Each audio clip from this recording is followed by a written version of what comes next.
2 நாள் அரசுமுறை பயணமாக தாய்லாந்து நாட்டிற்கு சென்ற பிரதமர் மோடிக்கு உற்சாக வரவேற்பு அளிக்கப்பட்டது.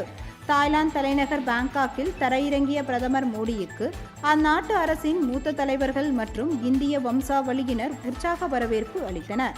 இந்த பயணத்தின் போது 6வது பிம்ஸ்டெக் உச்சி மாநாட்டில் கலந்து கொள்ளும் பிரதமர் மோடி தாய்லாந்து பிரதமர் பெடாங்டான் ஷினவத்ராவுடன் இருதரப்பு பேச்சுவார்த்தையிலும் ஈடுபடுகிறார்.